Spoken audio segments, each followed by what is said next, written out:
Okay, our next speaker is Ksenia Fedorova. She is a media and media art researcher and currently works as a lecturer in modern and contemporary art and theory at Leiden University. She holds 2 PhDs, one in cultural studies, another in philosophy and aesthetics. She recently published a book, Tactics of Interfacing Encoding Affect in Art and Technology, in which she addressed the question how digital technologies affect the way we conceive of the self and its relation to the world. In her talk today, she will discuss artistic tactics of sensing across and beyond the bodily boundaries. Ksenia, thank you for being here, and I hand over to you.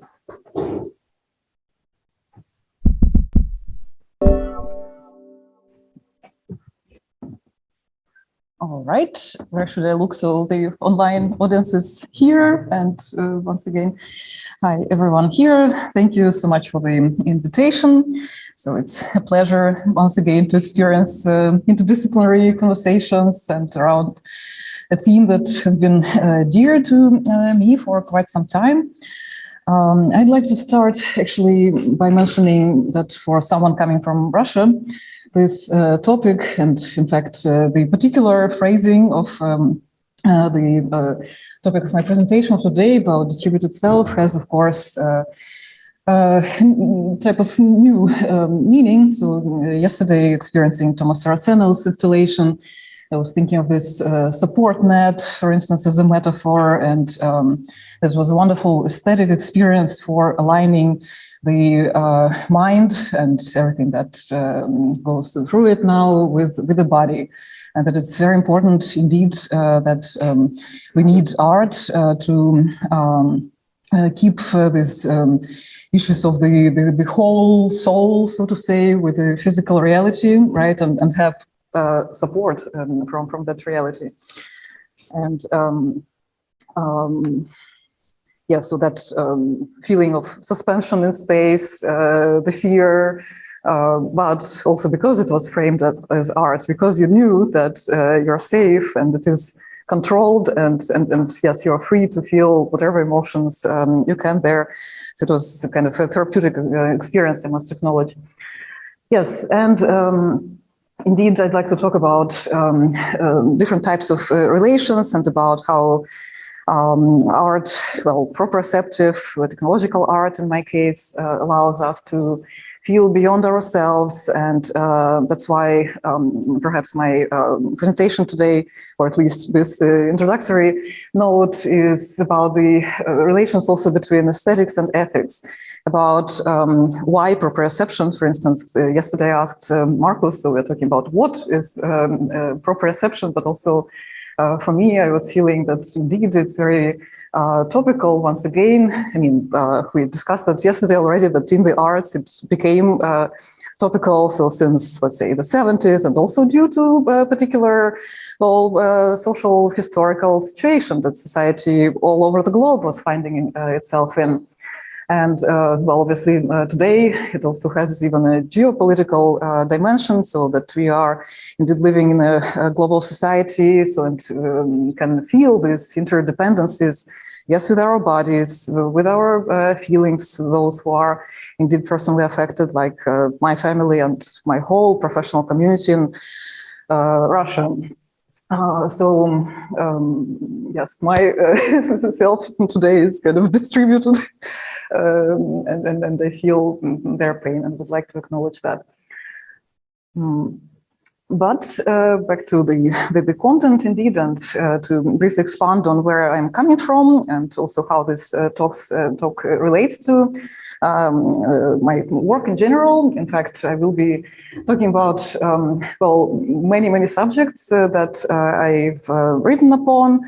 And because Marcus also framed this as a workshop, thank you for this. So I feel also a bit more relaxed, perhaps not offering particular conclusions, and perhaps also some at the end things for further exploration, so that maybe could be sensed as a radical end to this conversation. So I also assume there will be questions about the limits of how far can we push the definition of proprioceptive art. Just with Yuri, we heard, also there are concerns whether it is proprioception or perhaps interoception only, right? So with my talk, these questions I'm sure will come up too.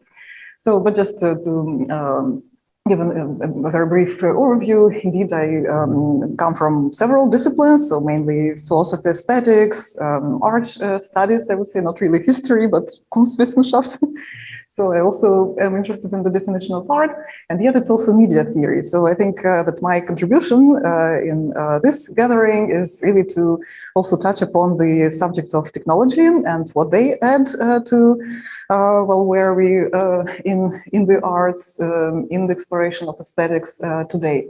And hence, yes, just a few of the books, although I also have a link later to my Academia DU page, where I assume quite a few articles could be interesting for those who are listening.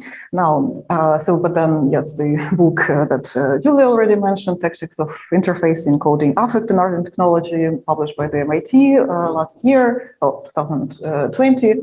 So actually does also give a good, at least a ground, yes, to place conversation about proprioceptive art also within the field of media art, art and technology studies, media aesthetics as well, and so on. And the title in Russian, actually it was an anthology about different media theories, media between magic and technology. Yes, also to expand a bit more on what we mean. I'd like to also mention that, speaking of aesthetics, of course, we're talking about sensing experiences, and there is a conundrum, right? So for all of us here to move from pure sensation through art, hopefully, to some kind of making sense.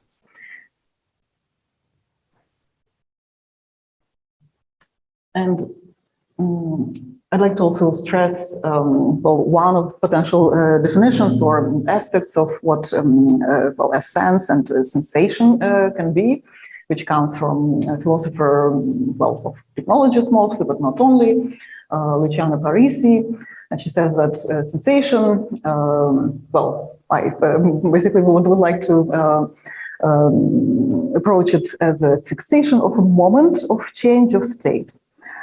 And then she says that it's the arrest or snapshot of perpetual motion, the residual rhythm traversing the sensing thinking regions of the body. Well, it's pretty rich definition, so it's a lot of philosophical phrasings. So a few things to stress, so that indeed it is about a moment of transformation, perhaps, right? So that you need to register, you need to become aware of. Yuri was talking about that as well. Yes, so the conscious awareness of what is going on with you in your body. So that is important specifically for, of course, artistic framings of these experiences. And yes, it's also catching and kind of registering that moment in time, right? So because it is about also a continuous experience, something that takes place both in space, and I'll talk about that more too, but also in time. So as process-based, sensations are, first of all, events. They're defined as by their operational potential, I'd like to stress, which means the potential to create change, to produce effects and affects. Yes, so when we become aware of them, so that means that, well, something is going on, an event, right? But operational potential, that means indeed that well, there is still something there to unfold, right? So you register that with your thought for a reason, right? So that it makes some kind of sense to you, so it produces meanings, right? So it is generative. It's a pretty popular discourse today. So around performative thinking, performative epistemologies, for instance, explored by Andrew Pickering. So because knowledge, indeed, in general, also is produced in the act. And with performative epistemologies, we also have performative ontologies.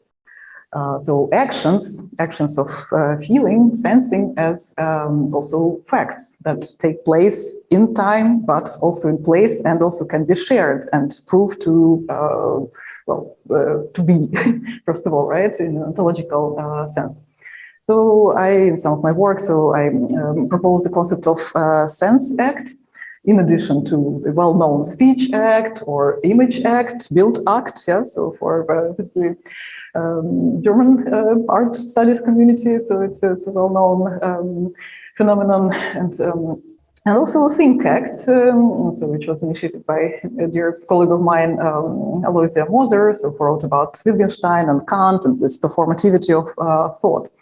But so in my case, it is really about the sensing, right, and also the this kind of media ecological, environmental even approach. I'd like to locate this type of sensing within, and hence a lot of my examples. So now this is kind of the end of the theoretical part, and I will just unfolding these ideas through different types of artistic practice.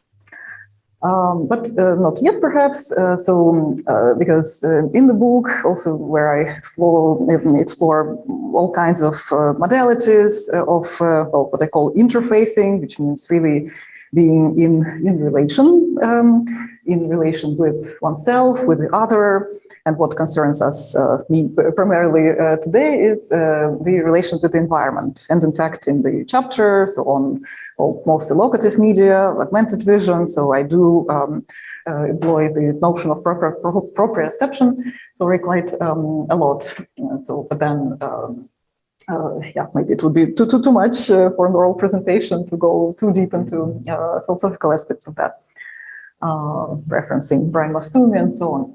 So one of the examples I begin with there, speaking of augmented vision, for instance, is Alphonse Schilling, an artist who did the so-called Sehmaschinen, so machines for, basically transforming your field of vision.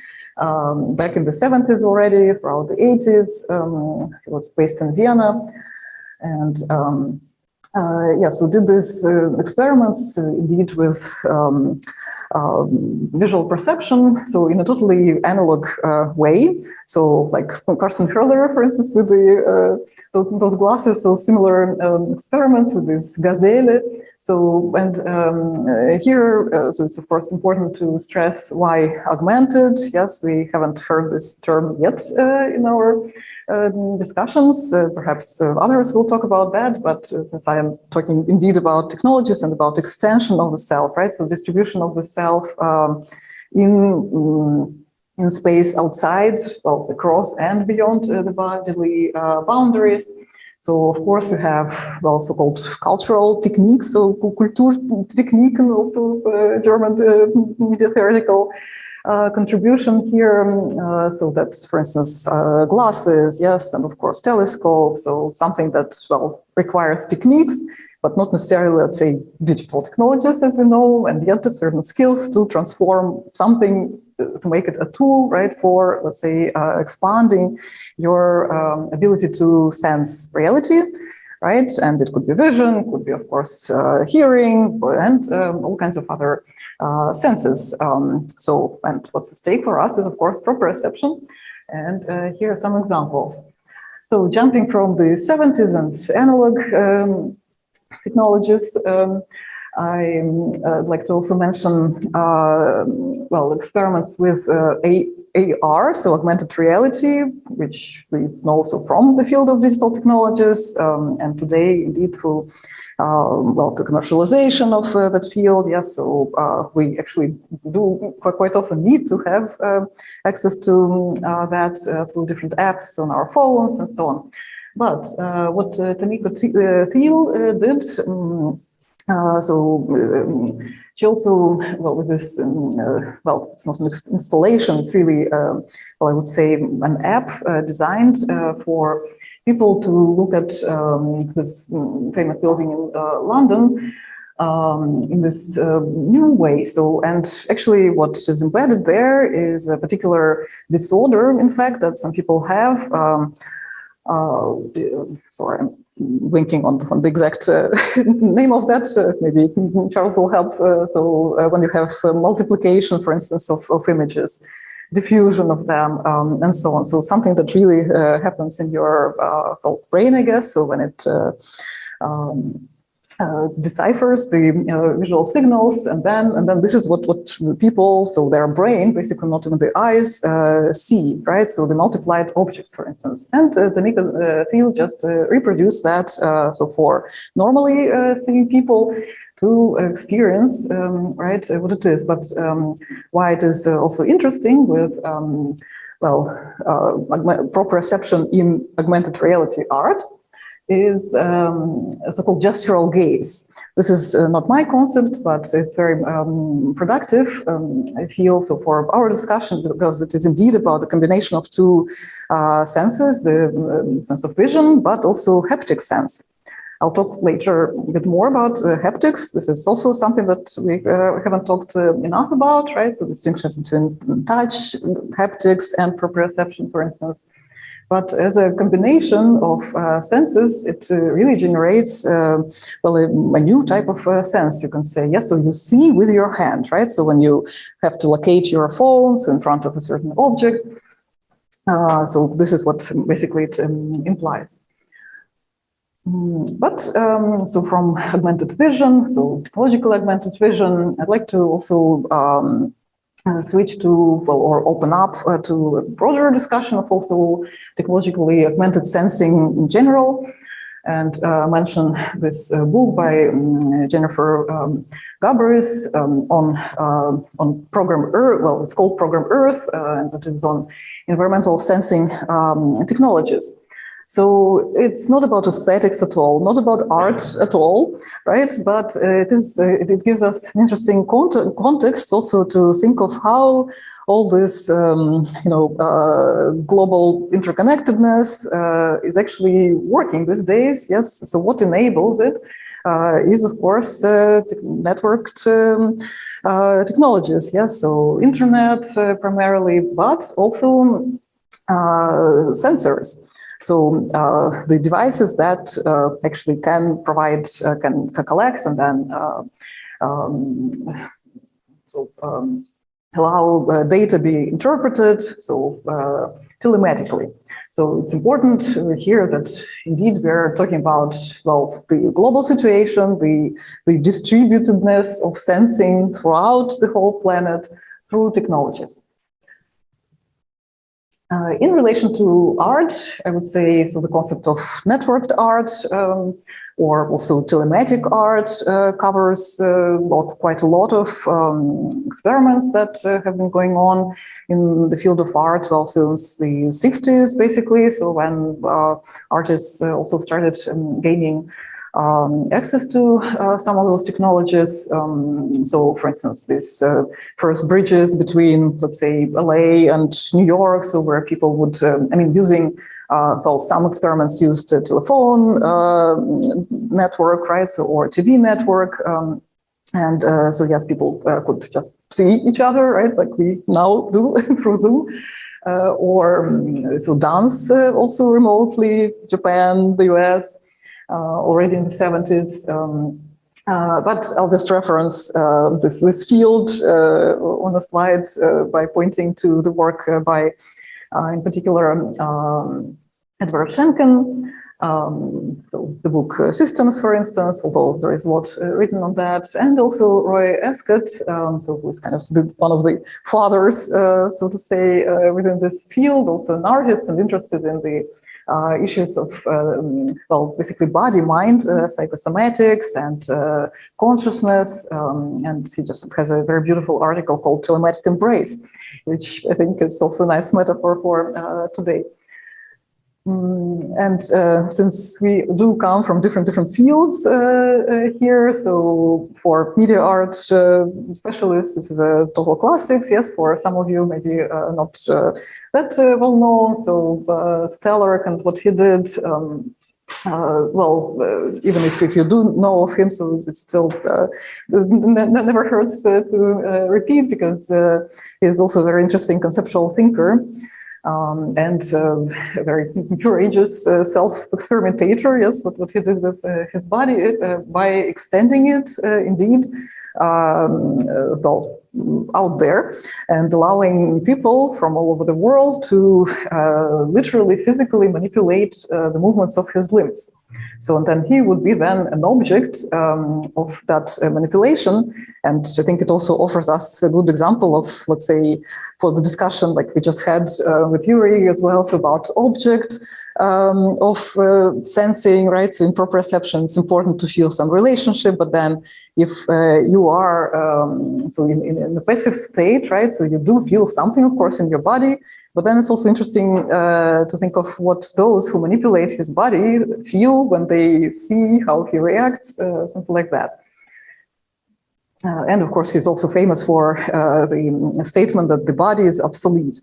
So, and by that he meant, well, okay, so what happens when we kind of cross indeed the boundary from just our body, open it up for, let's say, others to manipulate it, or just explore its potential, the hidden potential.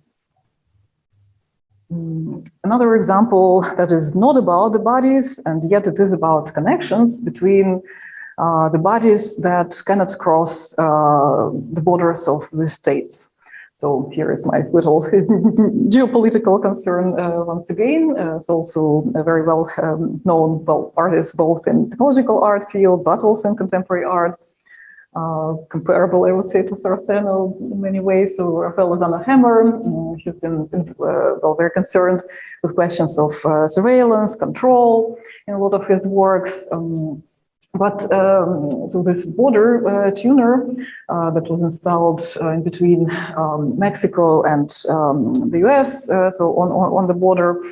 So this is also an interesting, well, not just political case, but aesthetic, ethic experience for, well, even for us to look at these beautiful beams in the sky. Yes, but what is going on there is that indeed, so people, for instance, cannot cross the border that easily, and yet the light beams, just like sound, for instance, as well, so they can travel further. So speaking of augmentation, right, of what we have to, let's say, so, and then they literally touch in the sky when people on the two sides of the border talk to each other. So there is a microphone, and they can literally just, well, choose the person they want to reach, and then, well, everyone would hear that, and then the light beams actually would even pulsate in the rhythm of their voice. But yes, the metaphor is that the lights can indeed touch each other. So, and that's why, so the border can be crossed through this augmented, so to say, way. Speaking of affects and feelings, here is also a nice, very intimate kind of example. So communication of feelings, mobile feelings, also another classics by Christa Sommer and her partner, Laurent Mignonneau. So these devices, well, it was done, you see, so back in 2003 already. So perhaps today, indeed, through all kinds of wearable devices, we can, collect a lot of data both for ourselves and share them, well, with those who we want, but actually also important to remember with many third parties that can, commercialize those data, profit from them, and so on, and we are not in control where those data go. So biofeedback data, well, most artists actually usually these days do make comments about the security of the data, that they don't leave, in fact, the devices and the network that is needed to maintain them, maintain the connection, and this is it. So, but as you see, well, actually these are two pictures put together, so it's not necessary that they are in the same room, even these people communicating. So it's about telecommunication of data like, well, it's not just data, it's states, yes, emotional states reflected in, let's say, your heartbeat. So because there is a sensor for a finger that can track your the pulsation of your blood. And then you can also blow into the little hole, and then the person on the other end would feel air coming out, so that would feel like a virtual kiss, for instance. So in this sense, they are very intimate, right? So to feel someone's breath right on your cheek, right? So it is a very private kind of experience. So just this affective, personal, right, experience to stress. So I mentioned that I would like to expand on the notion of haptics, and I will do that through, well, considering the phenomenon of telehaptics, yes, because I'm talking about distributed, augmented, networked selves. And well, here are a couple of books also for reference by the, well, two authors that really push this agenda of exploring, well, the history of haptic technologies. So it's Mark Patterson, sorry, and David Parisi. So we have two Parisis, Luciana Parisi and David Parisi. And yeah, so they have different takes on, well, not just touch, really, although the books have touch in the titles. And yet, in the case of Parisi, so it's interfacing with haptics from electricity to computing. So it's really the history or archaeology of this sense that is not always located just on the skin, for instance. And then they write really interestingly about the science, right? The history of science behind that, experiments in psychophysiology back in 19th century, throughout the 20th century, of course, with the involvement, of course, of electronic technologies and so on. And then Mark Patterson has a more comprehensive view also on the cultural aspects of that, on the philosophical issues, and the whole history, let's say, of the concept of haptics back, going back to Aristotle and throughout the modern times as well. So the British empiricists, so that was, of course, very important for Descartes too. So just to acknowledge that. And then the picture on the left is well, what is it? The performance participatory art, but also very proprioceptive, very appropriately so, by Marnix de Nijs, a Dutch artist, yeah, so who's been around also for a while. You see, this work is from 2001, and yet I'm also kind of collaborating with him now, so on this exact idea of telehaptics. Yes, and I really like this earlier, well, what did I say? So participatory art project, so because it's not really a performance. Yeah, although, yeah, so back to the definition of art, like I'm still processing also erotic art, what makes it art and so on. So, well, this is for two people to experience, others can observe, but they, because it is framed by the artist as this particular experience, right, for them to have, so it can, I guess, be called art.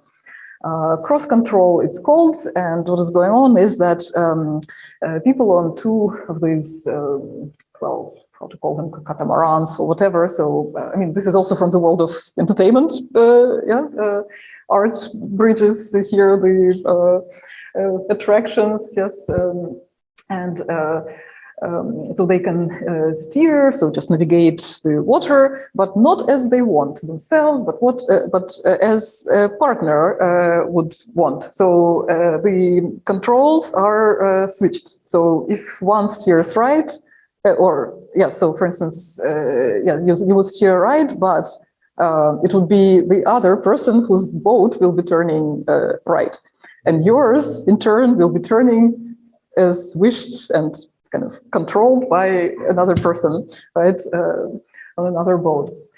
So this is very playful too. And this is kind of one of the themes that Marnix Denise is working with. So this shared experience, for sure, right? Very much so.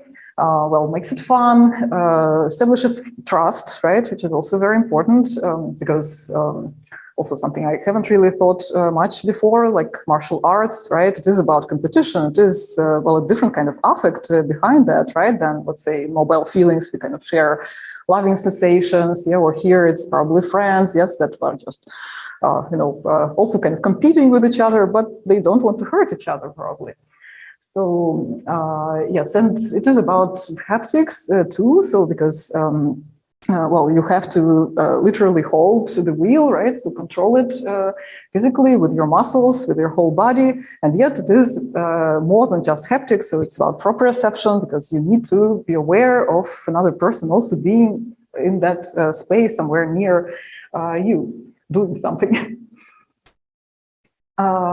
Switching from haptics purely, so another dimension of what I'd like to discuss here and share with you is environmental sensing, something that, well, I mentioned already what Jenifer Gabrys is writing about, so environmental sensing technologies, really, her point is, and kind of the politics, ethics behind that, so how they can be adopted by anybody. So actually, it's not just the governmental institutions, let's say the weather controlling stations and all that, but no, it's about citizen science, it's about empowerment and how we can create knowledge by ourselves, by uniting, by learning the skills and raising awareness of, for instance, issues of pollution, right, and other environmental factors on the agenda.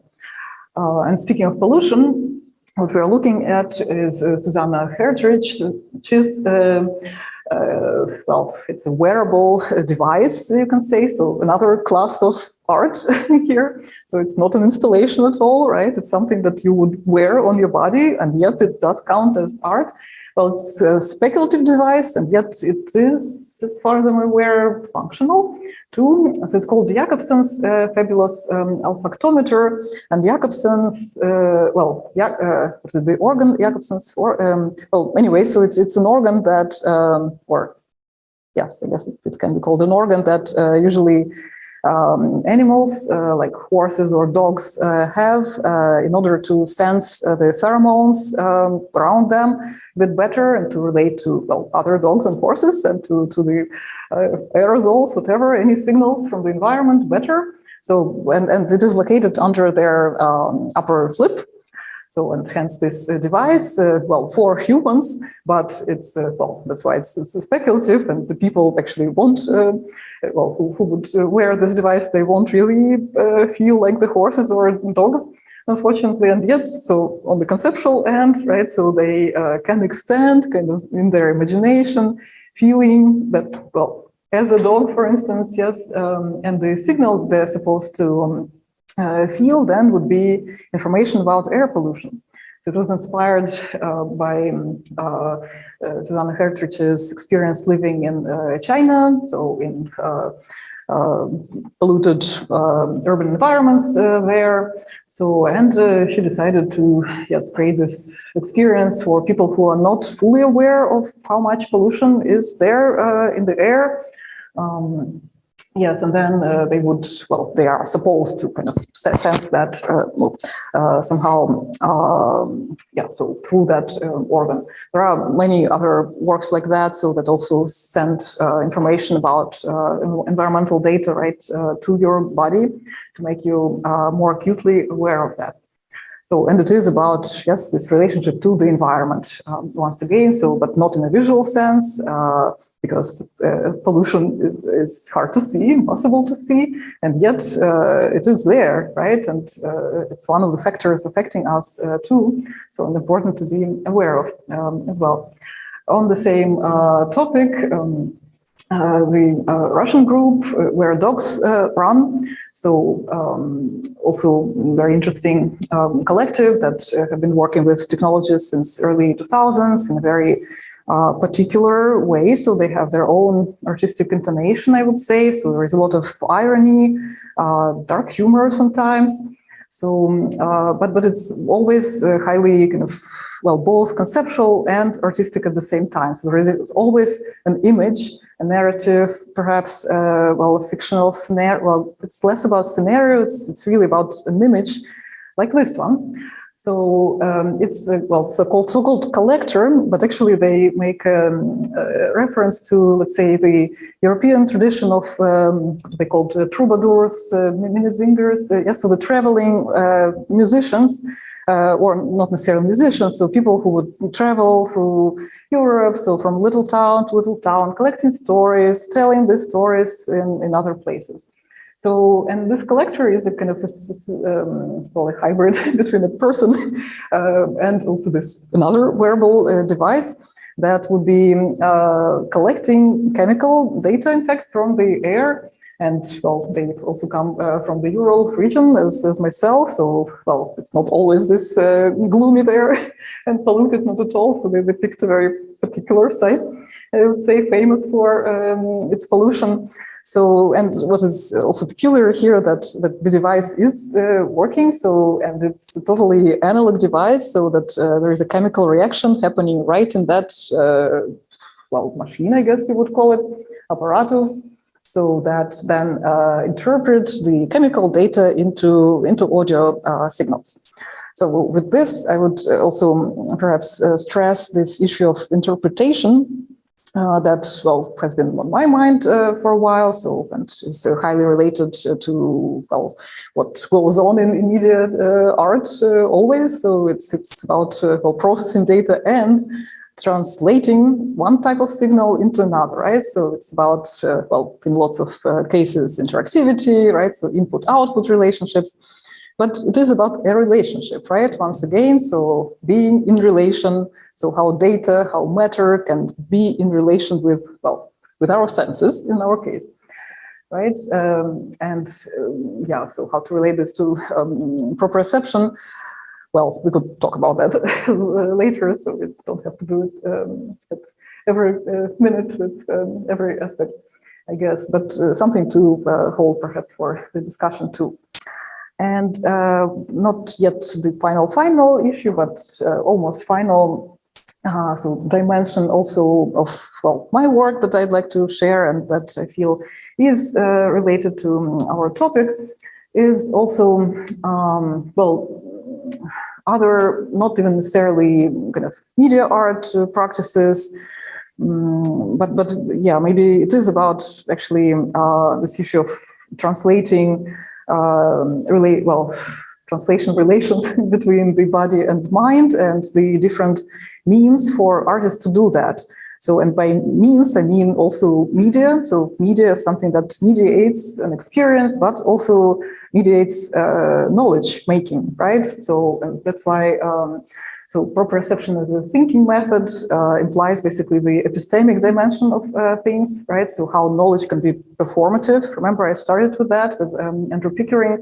So, and coming back to it through the work by an Austrian artist, Nikolaus Ganster, and his collaborators, Emma Cocker, Mariella Grail.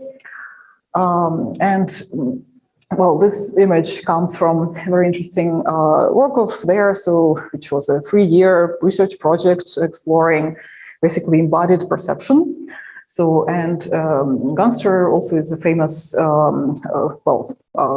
conceptual artist. He works a lot with so-called diagrammatic thinking. So I have the whole article on him, kind of figuring thought. So how can we represent, well, in this case, thinking, so it's not just about proprioception, so I'm not going into detail with this, but they also had, oh, there is supposed to be an image here, but yeah, sorry, well, choreographic figures is the title of that project. And just to give you a sense of what they were doing there, it's indeed being in relation with the environment, but also with different objects, with different bodies in space, and thinking of, well, particular figures of thoughts, how they call them. So there is a whole list very interesting, well, for philosophers, for instance, here, just what they came up with. So what kind of thinking processes could be also well, performed, processed through the body. Yes, so I don't want to say kind of reflected or represented, because it's indeed about making them happen and kind of thinking through that making happen in the body. For example, figure of spiraling momentum, right? So feeling the potential in time that something is coming, right? A momentum.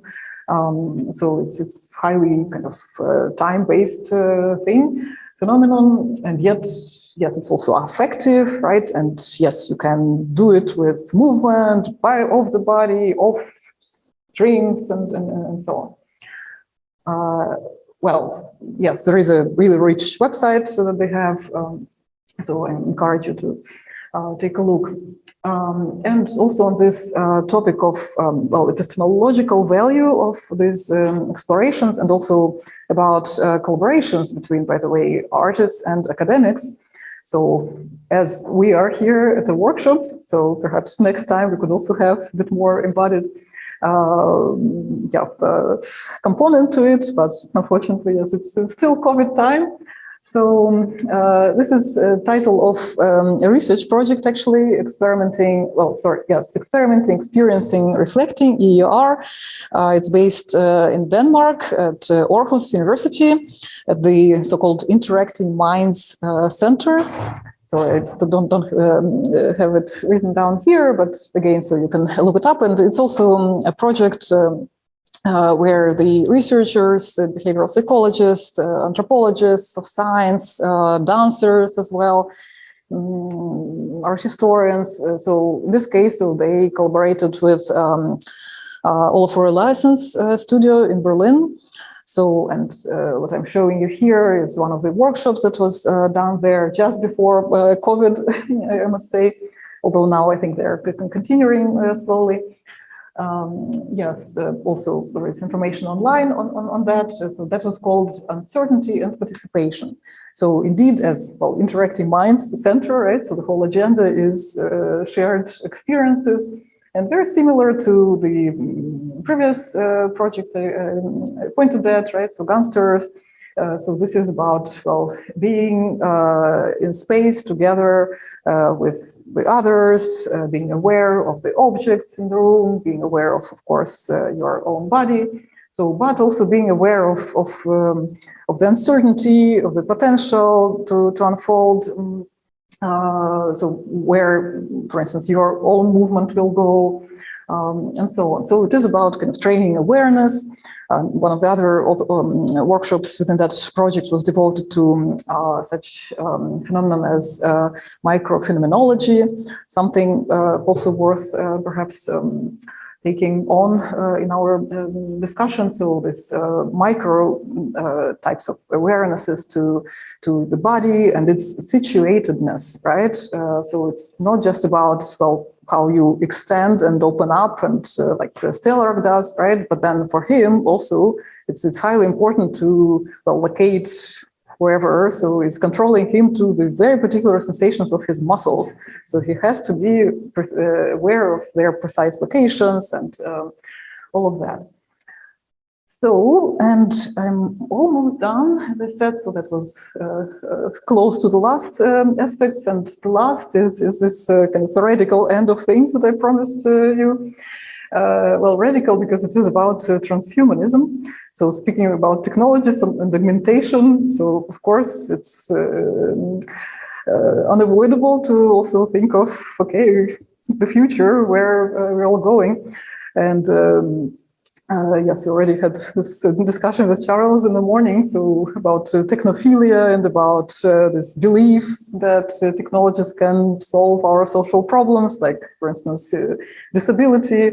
But no, blind people still tend to use a cane, right, as opposed to rely on all kinds of devices that, well, scientists actually develop for them. So it's still not there. Well, this is something that I experienced quite recently in October, which is an opera. One more genre here for us. which is also, well, both time and space based, right? So integrative type of art, definitely not just, it's not just about music, right? Of course, it's musical theater, but in this case, so I was really impressed by staging and also about by the concept itself. So the composer, Michel van der Aar, was in fact responsible for both, the staging effects. Yes, I think he was, at least the conceptual part was his, and also there is a film component to that. So he also has training in filmmaking. The story is that, transhumanist story. You can guess where it goes.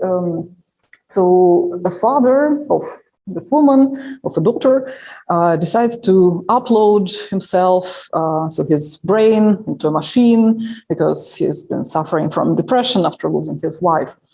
And then he doesn't tell her that, and so appears in her home in a form of this avatar. So the computed version of him, his visual side at least, and so why I'm showing it here, because we can think of the status, of course, of this disembodied person still being present there, right? So proprioception is also about, awareness of being present, right? So being in relation with yourself, with the other, with the environment. That means, first of all, it's being. Yes, so it's grounded in your sense of, in this case, it's also sharing, communication, right now, in the moment. And as you can imagine, it's very troublesome. So because, she is singing about how hard it is for her to relate to her dear father. So only through this avatar. There is a really nice trailer also on the website that gives you a better idea of the staging effects there. And so I won't fully spoil it for you, so who knows, maybe you'll see it.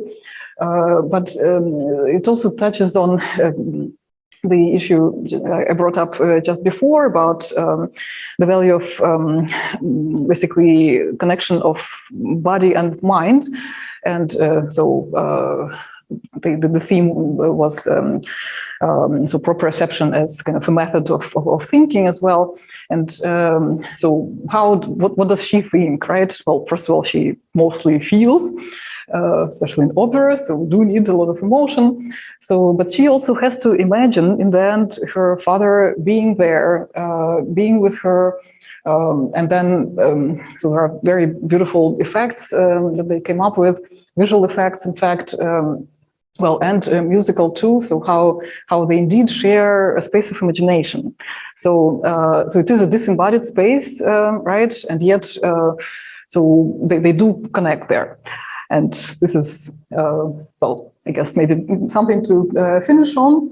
So all these different aspects of sharing in time, in space, so through body, but also not necessarily through body.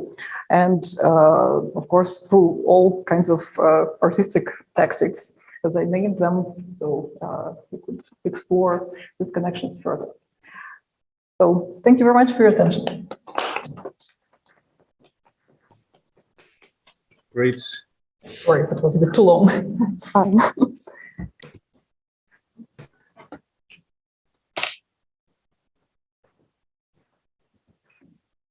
So thank you, Ksenia, for this really, really interesting talk. We will start with the Q&A now.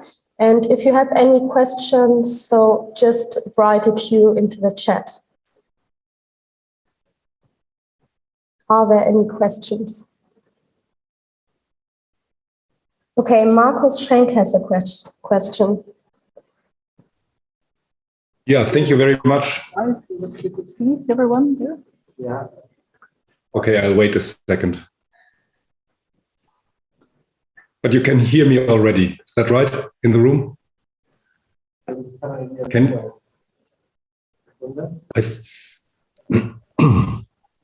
I think the Zoom participants can hear me. Can the room hear me? Can you ask them to try it again? Markus, can you try it again? Yes. I try again. Now you can hear me too. Okay. And seeing, perhaps, wait a second.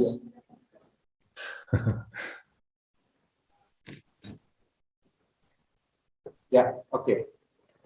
Okay, I start. Okay, then first of all, I'm not sure whether I can start or not. Okay, great. Thanks. So first of all, thanks a lot for your talk and the many examples, which are extremely helpful, at least for my purposes. I don't have a question, but I have a remark, which shows how helpful I find your talk. The remark is that, and we had some of the discussion yesterday over dinner, that when we consider a definition for proprioceptive art, for example, the one I've given yesterday, then this description or this definition is meant to be purely descriptive. So it tells us which object is an object of proprioceptive art and which is not. It is not evaluative. So it doesn't say that because it is proprioceptive art, it is any good or it is bad. It just says it is that kind of art, full stop. Now, I was always wondering, I have no doubt that there is proprioceptive art, and I've given lots of examples. You have given a lot of examples. But the question would then be, is there good proprioceptive art? And my guess was that here's one way it can become good art, great art. Namely, because we only proprioceive our own body, the proprioceptive art that makes our own body perception its subject matter, which tells us how our body, where our body is, the limits of our body, or extensions of our body, as in Stelarc's art or in this transhuman ideas about art. So I guess, and I find it somehow positively enforced by your examples, that proprioceptive art becomes great where it really has our own body perception, our own bodily limits, or crossing that boundaries, crossing that limits is the theme, is the subject, which is in Stelarc's art, and again, which is in the transhumanist art. So this is just a remark. I don't know whether you have a comment on that or not, but I find it extremely helpful to see this somehow confirmed, this guess. Yes, thank you, Marcus. I would just say that indeed it supports, well, my addition to your question, what is proprioceptive art, also with the more value, well, let's say evaluating value charged why, right? Why to have a reason for it, and also the ethical dimension that I mentioned at the beginning. So, and aside from, let's say, the current situation, I reference, so again, it is about being together and why it is important, right?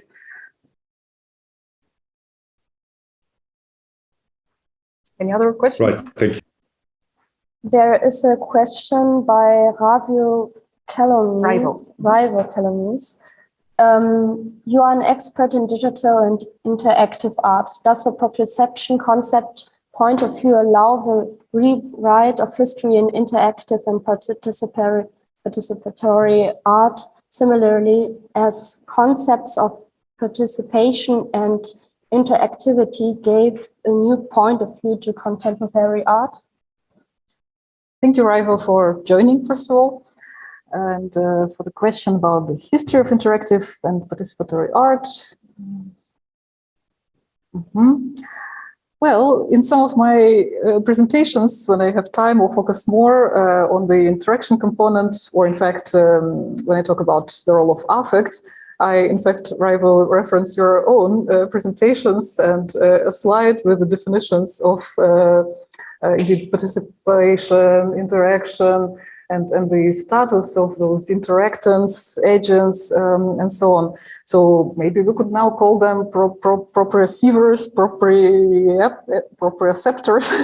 I'm not sure. So yes, it does enrich, I hope, this discussion in terms of rewriting. Well, it's an open field, right? We're not, Putin's propaganda managers. So to rewrite something and like replace something that is already there. So let's just indeed continue. For instance, we talked here over the dinner, for instance, about relational aesthetics, and somehow that such an important and highly valuable concept back 20 years ago today feels totally dated, right? So it had its agenda, it served its purpose, so to say. So I'm not sure if proprioceptive art today would cover enough of aspects to really, let's say, win in the institutional art field that I guess we'll be also talking about more. So, but it definitely has its own right to be there and places the discussion of, let's say, participation, interaction, well, closer to, let's say, psychological explorations of perception, right? So interaction, it's a social phenomenon, right? Social psychology phenomenon, and yet proprioception is a physiological phenomenon. So it's about, well, aesthetics as, something processing sensory experiences, first of all, but also with this, when we talk not just about proprioception, or proprioceptive experiences, but about the proprioceptive art, of course, well, the idea of meaning is highly important, right? So what makes any art good art? Yes, or is martial arts, well, art? Well, it's art because it's, well, a type of skill, right? So the same with erotics, but it won't be shown in a museum, for instance. So not every martial art or sexual intercourse, right? So it still has to have many other aspects, and to consider proprioception or proprioceptive art as a type of art, well, can also enrich the other types of discourses, I would say. Okay, we have a few minutes left for our last question, and Kona Kühnapfel has a question. Yes, thank you. Can you hear me? Okay, you could show everyone there. Yes, you could close the slide. Can you hear me? Yeah, first of all, thank you for this super interesting presentation. I really enjoyed learning about these interactive art pieces you presented. I would like to quickly go back and follow on the point by Marcus. I'm also very much interested in everything that comes after the definition of prop art as being descriptive. So this is proprioceptive art or not proprioceptive art. So I'm interested in whether proprioception or any other bodily experiences contributes to the formation of the aesthetic experience, as well as the art experience in terms of like emotions or other qualities besides the body. So whether the body and the interaction and anything we experience with the body informs aesthetic experience, or put differently, whether and how bodily engagements play a role for the art evaluation. So yeah, so basically this is also more like comment and not a question, because I'm super interested in everything that comes after the definition and the descriptive part of it. So the evaluation. Mm-hmm. Thank you. Well, I tend to always take a very expansive take on things, so I prefer broader, open, generative perspectives. But at the same time, as someone trained also in philosophy, so I do see the value of narrowing down and just also choosing, well, narrow definitions, right, and narrow takes. And yeah, for considering art specifically, it's very important indeed to, well, remind ourselves and also argue about the definitions of art. And yes, it's not always productive to always like simultaneously consider all these diverse aspects. So sometimes it's good to really dig down and to deepen. Okay, thank you, Ksenia, again, and thank you for all these questions. We will have a break now, and we will be back at 2 p.m.